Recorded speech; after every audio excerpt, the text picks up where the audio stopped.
Now you leave me stronger, and I won't keep you inside. First you take me wronger, and now I'm getting it right.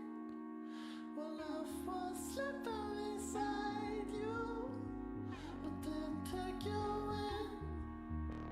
You went for different times, girl. It starts up again.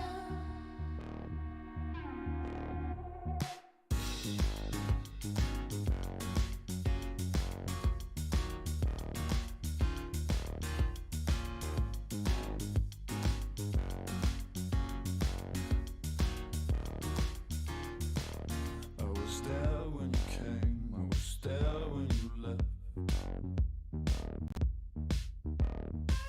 We were playing our games of giving and of death. Nothing changed for so long until you decided to resign. Maybe I was too young to get you back into my line. Welcome. We are back. Final stream of the week, 3-day weekend coming up. So we got a lot of work to do. Gonna break down my game plan for tomorrow and next week. We're gonna have a special guest on the stream in about 10-15 minutes. I'm gonna give you some updates on the swings. Pretty flat today. And yeah, we'll do take requests after all that. So the dry market continues. This has been one of the, yesterday and today have been two of the worst days I've seen personally in terms of like day trading. You're just not getting a lot of volume apart from like the first 30 minutes. It's rare to see like the right moves holding. If you're an intraday trader, you can definitely, you know what I'm talking about. Yesterday and today, it's just been very different compared to normal. So I've just been, taking a very few select trades and just been getting out of here at like 1 p.m, calling it a day. That's really it, just waiting. No need to force trades in an environment like this where you're just getting this intraday indecision. It is what it is, all right? So we're gonna come back to the overall market. Let's start off with crypto. And Bitcoin is doing something very interesting right now, right? It is working on a bullish hammer candle, bullish pin bar candle, which is going to be confirmed in 1 minute and 30 seconds unless somehow Bitcoin drops like, I don't know, 2% in a minute, which it shouldn't.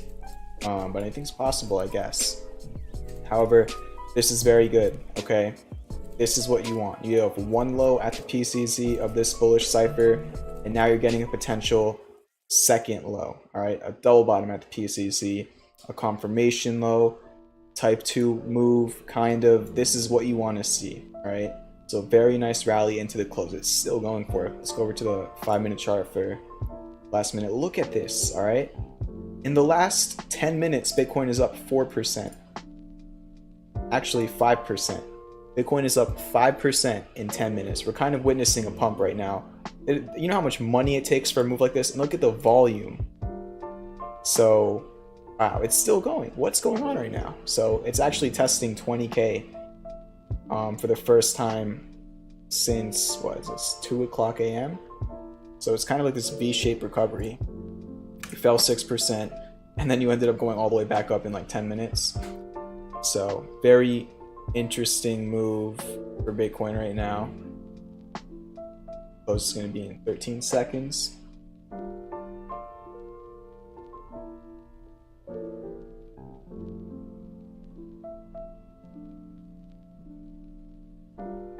So there you go. Futures pumping because you're streaming. I'm not sure if futures are pumping right now too. If futures are pumping, that's actually interesting because then maybe something happened. If Bitcoin's up 5% in 10 minutes and futures are pumping at the same time. I don't know if any news just came out. But I have delayed futures on TradingView, so I can't check for like another 10-15 minutes. So there you go. Bitcoin is, well, it just was a second ago, over $20,000 again. And this is, I don't like saying things like this so early, but this is exactly what you want to see in my opinion. You're getting two different lows, a major bullish pin bar on the second low. Look how many or look how much you went up off the lows. That's a 7% move off the lows in the same day. The bulls ate up that dip, all right? So far, so good, all right? The swing is now only down. Scroll all the way over here. It's only down about 5%, all right? This is the first swing I put out in Bitcoin, I think, since like 30K almost. So we'll see what happens in time, but that's a very good start. Moving over to Ethereum. Let's see if we got the same candle. Yeah, pretty much a bullish pin bar candle on Ethereum as well. So you kind of had those bear flags right over here. You broke down, and this is where you could see a little bit of reversal starting. So good stuff there. Same idea as Bitcoin. And that's crypto. Let's move over to other markets really quickly. The US 10-year is continuing to drop.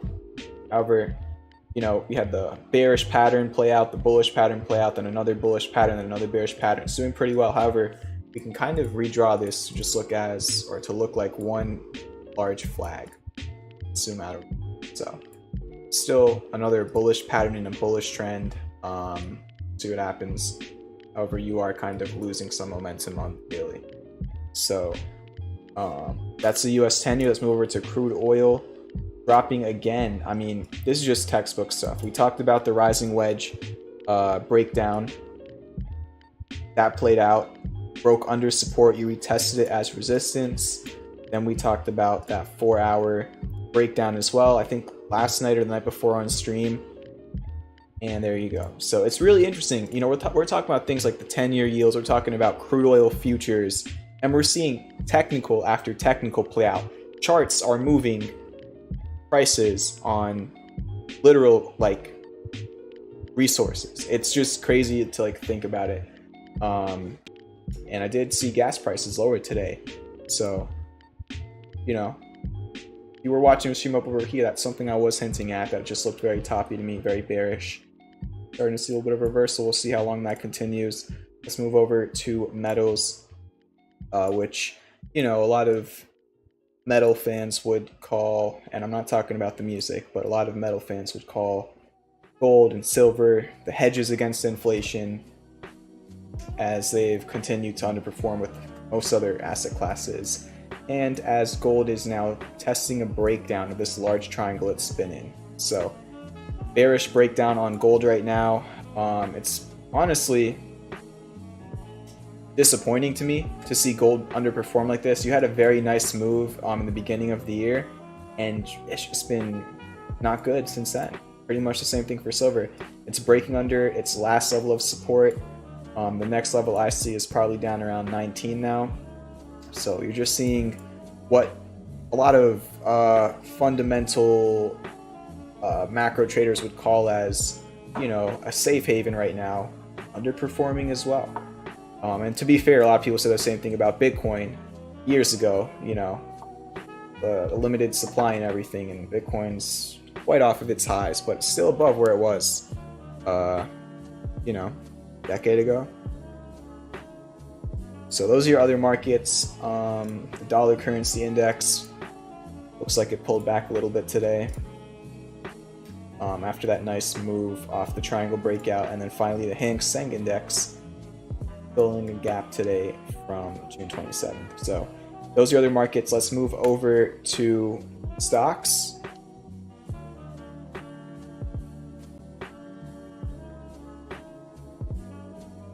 All right. So today we gapped down. Let's go down to lower time frames. Today we gapped down. Where is it? Right over here. So if you were watching last night's stream, I was telling you all that my plan going into today would be, you know, assuming we opened flat, getting into calls above this breakout or getting into puts below this breakdown. But I did say if we have a large gap, like a 1% gap, that could screw up that whole entire idea. And that's exactly what happened. So we got the gap in the morning. I didn't trade for some time. I think I actually did personally get some calls right off of this low today, like literally perfectly off the low, because I had that support charted. I don't even remember. I think it was on a 15-minute I was looking at it. It was like right over here, like 374, and then you kind of got back above it. So I did play some calls, and I probably played like calls like this.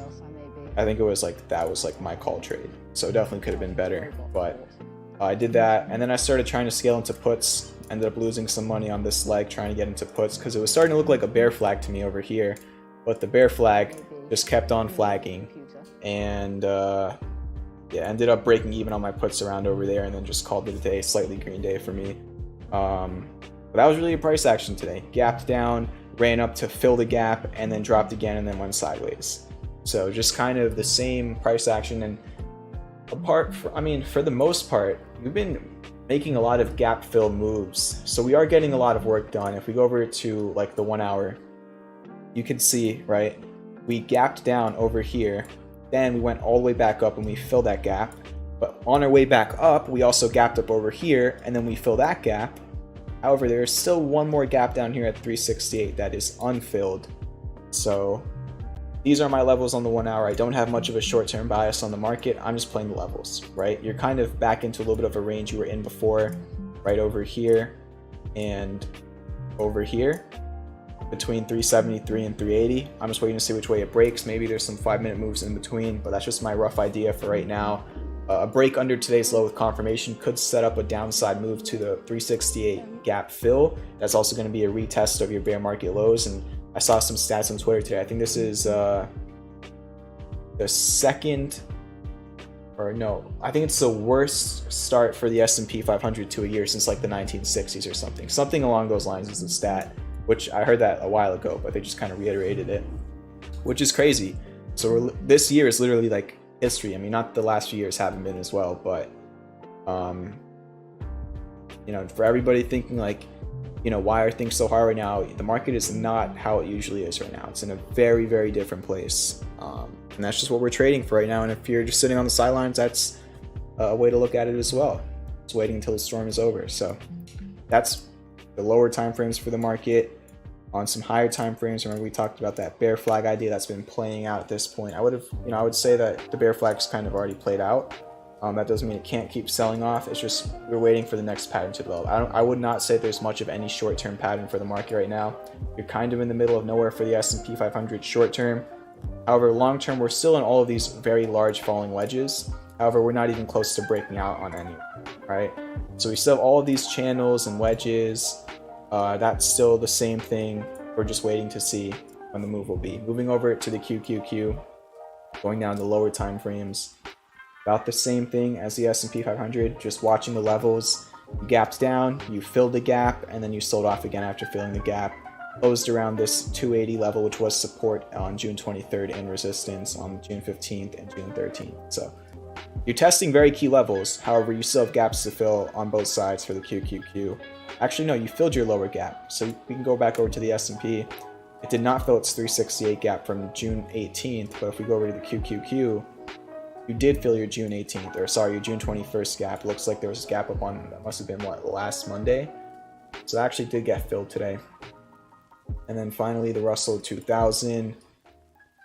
I'd probably say this one looks the best short term on the 1 hour chart. It's holding this previous resistance as support. Got 1 hour hidden bullish divergence. You kind of broke out of this little down sloping channel and back tested it.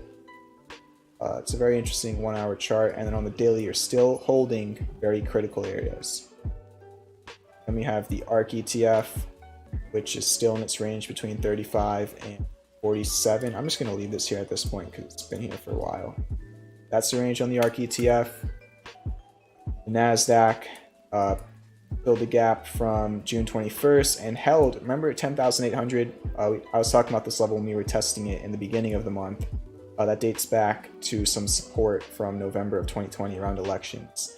So yeah, we're kind of back to where we were almost 2 years ago, give or take, what, 5 months, 1.5 years ago. And, you know, back then we were testing it just after breaking above the pre-COVID high levels. Now we're testing it in a very different situation. It kind of reminds me of Bitcoin, right? Bitcoin is at 20K, testing it as lows when it used to be an area of extreme euphoria. It's kind of the same thing for the market. What we're testing as our current lows used to be an area of, kind of extreme euphoria for the market after that crazy post-COVID crash run. So it's just interesting to see that, it's very easy to forget what happened, as Mitch Ray would say, on the other side of the fence, right? If the fence is over here, it's very easy to forget what happened on this side when you're on this side. That's where we're at. So we're just waiting to see if the market can do what it usually does and make a long-term high or low, which would mean any low above this COVID crash low, which is quite beneath us currently. So we still need to wait for more data. That's where the market is currently at. So that's the market coverage for tonight. Hit the like button if you didn't already. Hit the subscribe button. I'm not going to be heading right into swing updates tonight, or there was only one trade alert in premium, one option trade, which stopped. But we'll do that a little bit later. Let's see. I have a special guest that might be joining the stream in a second here.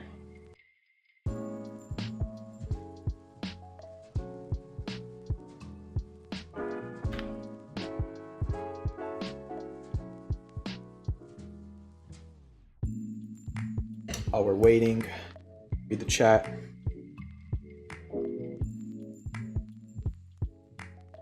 Okay.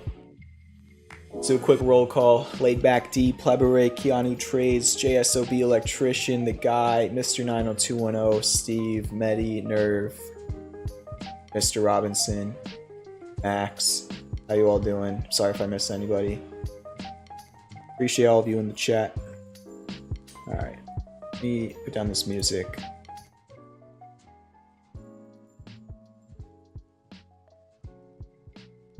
Medi is the guest. I'm leaving.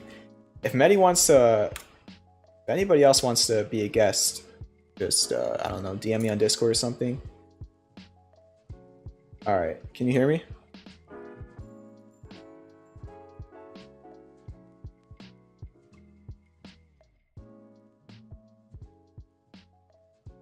What's up, bro? Can you hear me all right? Yeah, talk again. How's that? How's my audio? Is it all right? One more time, sorry. Say anything? Yo. Can you hear me? Yeah, that should be good. Cool. Just trying to bounce it with the music. All right, so stream, say hello to Papastrada. Is that cool if I call you that on the stream? Yeah, man. No problem. All right, so basically, if you're in the Discord, you already know this, but a couple weeks ago, I started something called Champ Circle. This is just a small group that I want to work together with, doing one-on-one calls, like giving them lifetime premium, and we're gonna just do group calls, and every now and then I'm gonna see if any of them can hop on the stream and just talk to me. It's a lot tougher to just talk about the same things by myself every single night on the stream, so it's cool to just get other people's voices and opinions. And I've done a number of guest streams before, and all of you watching the stream have loved them, so I want to start doing that again. So you're the first guest I've had in a while, and I know a lot about your background, but just for anybody else watching, can you just kind of give a little bit of a brief summary of your journey as a trader?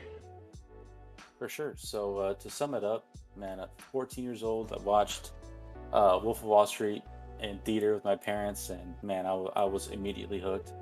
Obviously couldn't trade yet, so I had a few years to get some knowledge under my belt. Anyway, turned 18, and I had no idea what I was doing. Mostly getting into crypto, just saw fundamentals, had no knowledge of technicals at all. Got in like in January of 2018, so that was like a few weeks before the first COVID crash. Crypto crash.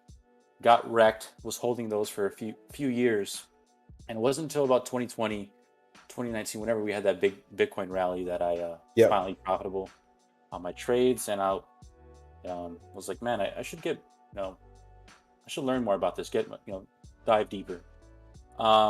Ended up trading some stocks here and there. Still had no idea, and it wasn't till I forget what year, but the Fisker butterfly. I'm on Twitter. I'm bag holding Fisker from like 12 down to like 8. And I ended up finding this kid on Twitter who had posted at the time had no idea what triangles were on the chart. told me it was a butterfly. I was hoping for the best, and within a few weeks, we had pretty substantial returns. And I, seeing some profit, I was like, for sure, let's dive even deeper. So, stuck to the stream every single day. Started reading a bunch of material, and came across Mitch Ray, and pretty much the rest is history. Been trading ever since, full time now for over like a year and a half. Trading mostly options, stocks, and crypto here and there when it's good. But that's pretty much it. And I just, you've told me the story before, but I just really like hearing, because there's just so many parts to it where it's like, for me personally, and I'm sure a lot of other people here, like that 2017 Bitcoin era was what got a lot of people kind of paying attention to, I mean, I guess at the time crypto, but just trading in general. And that led also a lot of people to being in the right place at the right time after the COVID crash, and witnessing, like, technically one of the easiest environments ever, but then very quickly being humbled with what I was just saying a couple minutes ago on the stream, one of the worst starts to the year in like, I think like 70 years or something for the market. And it's just, I'm sure there's a lot of people who can relate to what you just said, like watching the stream. So it's really cool to bring on other people and just see, like, especially within the free trading movement, like how a lot of us have so many different similarities. And especially you being back around the butterfly time, it's like anybody who was around for the butterfly time is just like an automatic, like, I don't know the right word to use here, but you're just like a day one, you know what I'm saying? Yeah. So I always just love talking to people who've been with me for this whole entire journey throughout the ups and the downs. So that's a really, just, I want to start off with that just so everybody can kind of get to know you a little bit. And now we could have a little bit more fun. You've obviously done a great job sharing all of your thoughts in Discord. And if you aren't in the Discord, the link's in the description. But if you are, for those of you who are, I'm sure you've seen a lot of his posts. So you want to give us any of your thoughts about where things are right now, because it's always me giving out the thoughts. I want to kind of put the pressure on somebody else for one night. So what are your thoughts on everything going on with the market right now, fundamentally, from a technical standpoint? What are you kind of looking at right now? Technically speaking, SPY, I have it in the downsloping channel here, starting with the 29th of March. Pretty much at the heart line right now. So, I mean, you can kind of deem that a partial rise if you want at the 27th of this month. Kind of failing to reach that supply line of the channel. But big picture, or at least what I'd like to see, is a retest of, well, not even a retest, we haven't tested it yet, but that September 3rd, 2020, that high of 358, I'd like to see a test off there.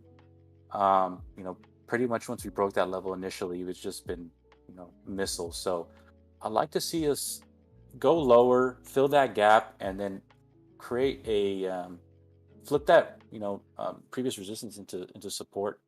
Yeah. But fundamentally, man, I kind of gave up on that. I'm just kind of taking it day by day here. Who knows what could happen at any moment. The past few months, past few years have been crazy. So Yeah. Again, I'm just day by day, morning by morning. I'm kind of just looking at the market with the the most unbiased view I could possibly have. And sorry to cut you off. And I even forgot to mention this, but this is something I've been hinting at like throughout the week as well. And you were on the group call we had last Monday, and I was also hinting at it back then.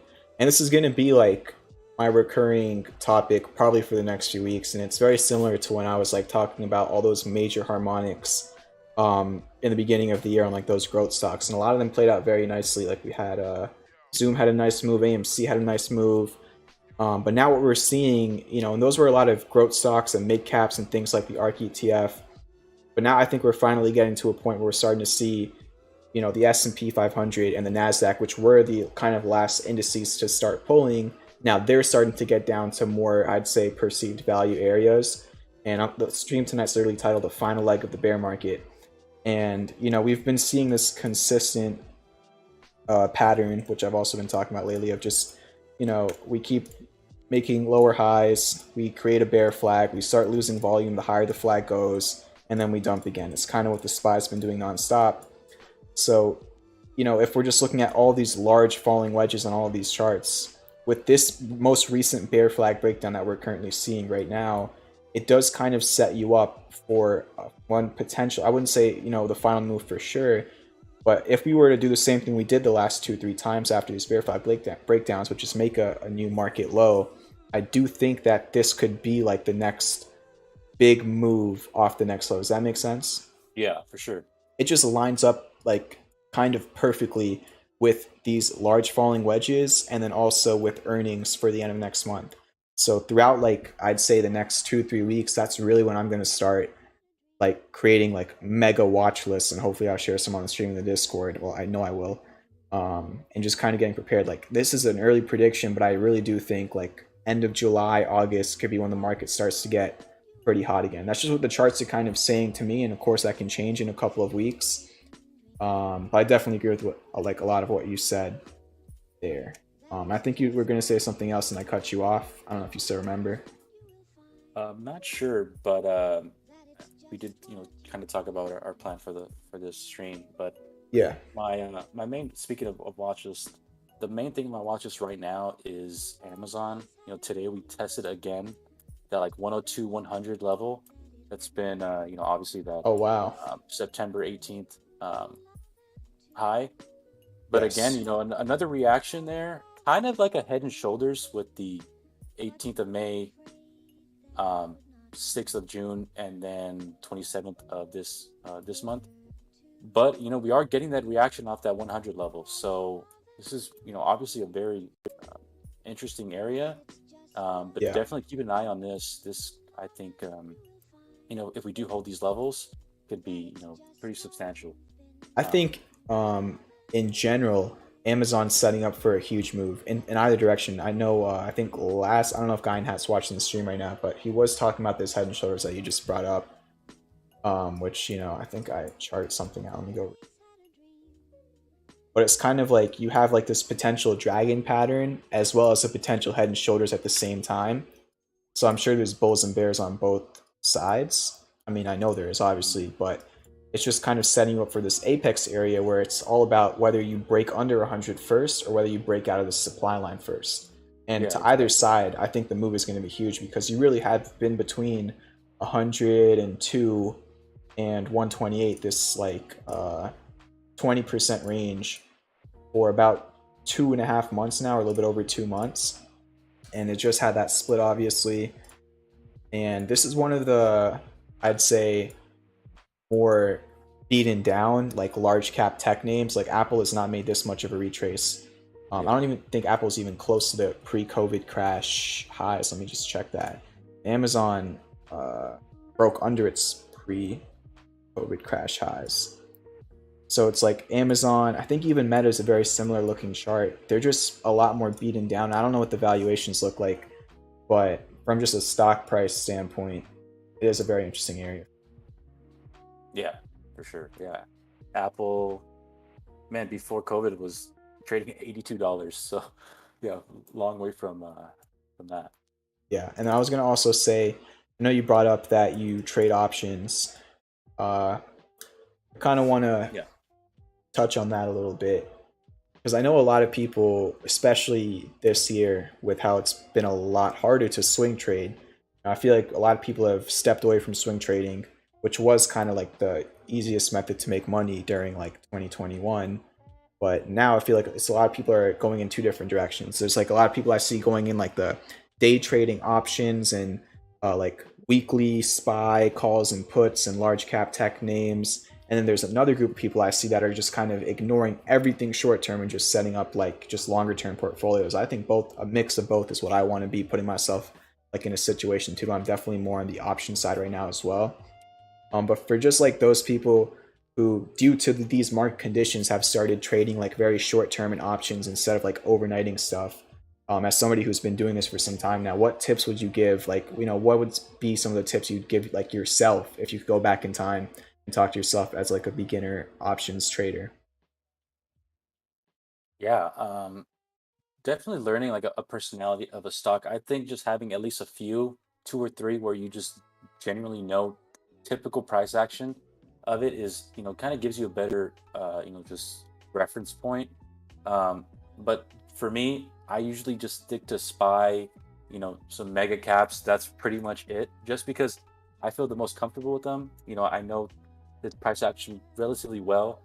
But I would say, pretty much for any trader, I think just sticking to the plan is usually what people have the hardest time with. And, Yeah. sticking to your risk management, because, just having one option expire on you can be a few $100s. So managing your risk is very important. And even to this day, I have, times where I don't follow my plan necessarily the way I wanted to. But it's about that next trade. It's about, applying the plan, having a plan before you go into the trade, and then, making sure you execute. I think that could be beneficial for all traders of different levels. Yeah, absolutely. And it's even like I don't know the best way to put this. A lot of people, I feel, especially like in new option traders, kind of look at it as it's like it's like go big or go home. That's probably the best saying to use. I feel like a lot of traders like, all right, either these options are going to run like 300% or I'm going to let them go to zero. And the thing is, like, if you're doing small sizes, like, I don't know the math on that, but maybe you get lucky a couple times at first, which is what has happened to a lot of people. Like, they start trading options, they get lucky like right off the bat, and they're like, oh my gosh, I should have been doing this forever. And then they just keep sizing up, going all in, and just letting the options go to zero. And then once they stay at zero, and then there's your account, your account's gone. So I feel like a lot of people don't understand like just how crazy that leverage can get if you don't learn how to control it quickly. So it's also important, like even the better you get with options, to make sure you're keeping control of your position sizing with them. Even myself, I've had really good streaks in options, and I feel like I'm on top of the world. And I start sizing up, adding more contracts. And then it's always the time where you like go a little bit too heavy, a little bit too aggressive into the trade, where the composite operator kind of eco checks you and, turns things around. So it's also very important to just stay level-headed, Yeah, absolutely. But yeah, those are just like my kind of thoughts on that as well. So yeah, man, you've been crushing it. I really appreciate you hopping on the stream. I know I'm very last minute. I need to get better at giving everybody a heads up. But I really appreciate it. I'm sure you're going to be on the stream a lot more. I don't want to keep you for too long tonight. So, yeah, I hope you have a good night, everybody. This was Papastrada from the Discord. Drop some vibes in the chat for him sharing all of his knowledge and thoughts. And remember, just like myself, he's not offering financial advice either. So I want to give those disclaimers for him as well. For sure, man. No, thank you, dude. Obviously, since I came across your your Twitter and the Discord, I've learned a ton. It's literally changed my life. So, thanks for setting this up. What you have here is special. We have a good group of people that contribute. And yeah, man, thank you for everything. Absolutely, man. And thank you all as well, watching the stream, for all the support. So, yeah, I'm sure I'll be talking to you tomorrow. So have a good night. Have a good night, man. Peace out. See ya. All right, so that was Papastrada. There's a few other people in this champ circle that you all are going to be meeting, and I want to make them like recurring guests on the stream. I just feel like it's a lot cooler if I have like a group of people around me that can just help me entertain all of you. Let me put the volume music up a little bit again. Yeah, get used to a lot of stuff like that. Probably like once a week I want to bring on some guests. And it doesn't have to only be people from there. Whoa, Bitcoin, what is going on? But like I was saying, hopefully you enjoy like little segments like that. It's just a nice break from like the constant like market analysis, swings, ticker requests. I just want to change things up a little bit. Bitcoin is going crazy right now. All right, Bitcoin, let's go over to the 1 hour. In about an hour and a half, Bitcoin has gone up 10%. All right, so we are witnessing some major buying, big volume coming in off of the same level, or roughly the same level you just bottomed at 2 weeks ago, and also the same level you topped out at in 2017. All right, this is a very big deal. All right, this is something we might be looking at months down the road, and it's like, do you remember the 24 people who were watching the stream when Bitcoin was starting to move off of 20K? It's you 24. All right, so this is a very, very big time or like big test for Bitcoin. Like, this is pretty much, in my opinion, from a technical standpoint, this is like the Super Bowl of the year for Bitcoin. All right, we'll see what happens. But keep a very close eye on it. Let me move over into the swings. Nothing too crazy today. CLOV pulled back 1%. I actually did open some calls for CLOV today. I'm down like a few percent. I got next week's calls. I think I got $2 calls. And really, if it breaks under $2 and the swing fails, I'm going to cut them. If it can somehow, or hopefully it holds to, maybe with some help from the market, and maybe I can start ripping up some profits around the mid $2 area, which is where it topped out over here. So I did open a small size in CLOV calls today. Haven't alerted it or anything, just sharing that with all of you. But look, the last 2 times it was here, it had a very quick, or the last 3 times it was here, had a very quick, sharp move off that level. And I'm hoping the same thing happens again, even on lower time frames. It got a little bit of a wedge breakout. So keeping a close eye on CLOV. You know, again, there's no certainty that this is going to be the bottom, but this is a very interesting reward to risk area where you know that your support's just beneath you, and if you can just crack this supply line, there's not a lot of resistance above you. So that's CLOV. Fisker kind of did today what I want CLOV to do in the next couple of days, and I did miss this move, unfortunately. But if you're watching last night's stream, this is exactly what I was talking about, all right? You had 2 very quick bounces the last time you tested 8. You retested $8 this morning, and you went all the way up to close at 857, right? So the same thing, history repeating itself. And this is something that I spent a lot of time talking about last night on stream, okay? These slight partial declines where you're not fully at the same exact lows and you're starting to reverse off of them. That is very interesting. You've also got not textbook divergence, but a MACD crossover on the 1 hour. Not a lot of resistance back up till $9. So nice day for Fisker. You ended up closing with about a bullish hammer candle. This is a 3rd bounce off $8. I mean, good. And then finally Uber, just retesting the lows. This is kind of the final area, right? This is a pretty textbook bullish bat, I believe. You know, maybe off a couple percent, but you're at the PCZ. This is the area where I want to see it reverse. There's nothing else to be said. If it doesn't, it doesn't. We'll see what happens. I did alert 1 option trade today in premium. It was GameStop on the breakout of this wedge. It broke out of the wedge. It went up to the next resistance. It was actually testing 124 for some time first. But it's like around over here, which is where I took profits personally. But for those who held, it didn't make this move up to retest this high from yesterday, which was a nice move. So yeah, those calls ran 100%. Again, just keeping it very simple. I'm not alerting that much right now. This is the last 11 option alerts in premium. Would have been a very nice streak if it weren't for these AMC calls, but this stop did help because it felt like another like 25% right after that. You know, it's always good to call out all the winners, but it's also important to recognize good risk management. But yeah, options have been doing well lately. That's where I've been spending most of my focus. If you're interested in that, that's primarily in premium. However, when the market does get to a more solid level, I don't know the right word to use there, when things look a little bit more swingable, you all know that I love swing trading and I've missed it very dearly. Of course, I'm still alerting swings here and there, but you were around in 2020, 2021, you know, you just know what that environment was like. It's just a very different environment. When you wake up every morning or most mornings and you're up like already like 10% on your portfolio on the day, it's just such a good feeling.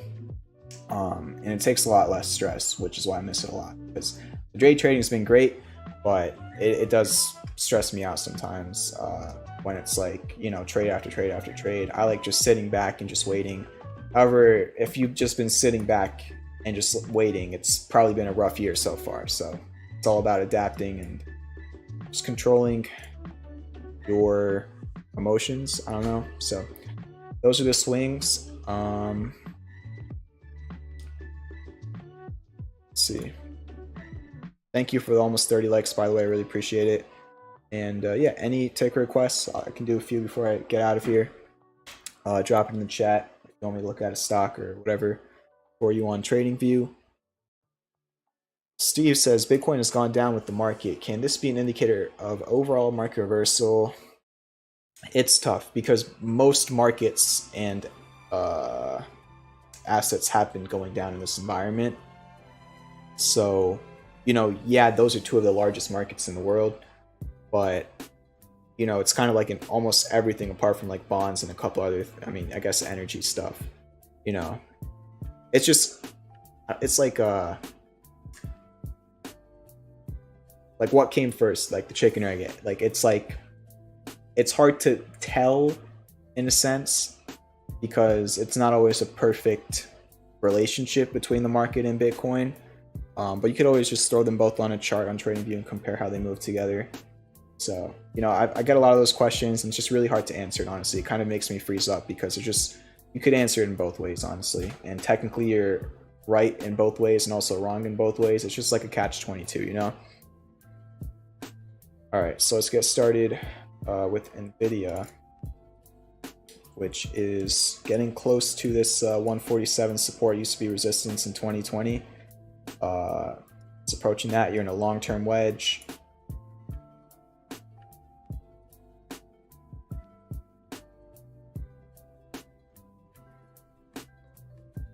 It's kind of a mix of a bullish Gartley and a bullish bat as well.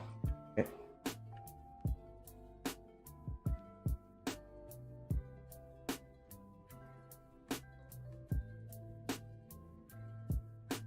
Just a reminder, this is going to be the final stream till Tuesday of next week, as July 4th is on Monday.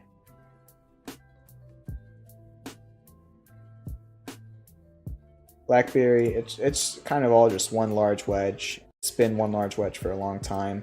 It's done a good job of holding $5, which is a very key level. Looks like a larger time frame double bottom. Can it hold this $4 or $5 area? That's the big question. If it can, then there's not a lot of resistance up to like 670-ish. Look at these lows over here, this high over here, this low over here, this most recent high over here. Always zoom out and look left on your charts. That's the number one tip I could give to any beginner. Zoom out, look left. Home Depot is back in area where it did spend some time in the end of 2020. It's testing that.